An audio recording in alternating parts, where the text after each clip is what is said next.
यहाँ हम भाषा शिक्षण की प्रकृति एवं उद्देश्य पर चर्चा करेंगे।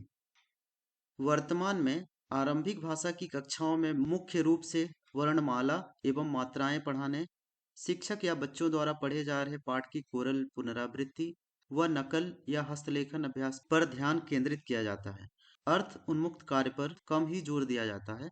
बच्चों को पाठक और लेखक के रूप में विकसित करने के लिए कुछ ही अवसर प्रदान किए जाते हैं।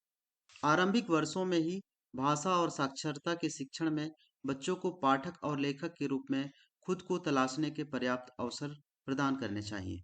साथ ही साथ निम्न क्रम कौशल जैसे ध्वनि जागरूकता, डिकोडिंग, अक्षरों और शब्दों को सही ढंग से लिखना पर भी ध्यान देना चाहिए।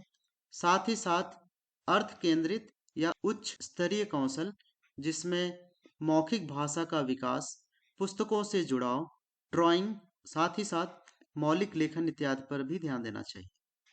एनईपी 2020 द्वारा रेखांकित भाषा शिक्षा के सिद्धांतों और उद्देश्यों से सामंजस्य बिठाते हुए शुरुआती स्तर में भाषा शिक्षण को लेकर एनसीएफ का क्या दृष्टिकोण है, आइए यहाँ पर जानें। तो सबसे पहले घर की भाषा को सम्मान देना।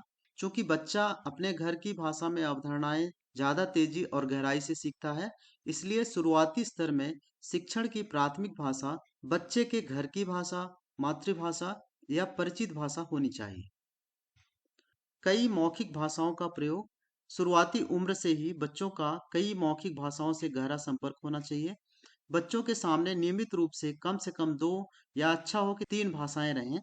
इसके लिए स्कूलों को शिक्षकों और अभिभावकों की उपस्थित सुनिश्चित करना चाहिए। घर की भाषा में पढ़ना लिखना। पढ़ने और लिखने की अवधारणाओं को शुरुआत में घर की भाषा, मातृभाषा या परिचित भाषा के जरिए विकसित करना चाहिए।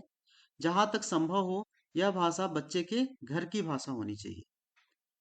अन्य लिपियों का प्रयोग। एक बार जब बच्चे की घर की भाषा में पढ़ने और लिखने की अवधारणा विकसित हो जाए, तब अतिरिक्त लिपियों से उन्हें धीरे धीरे परिचित कराया जाना चाहिए।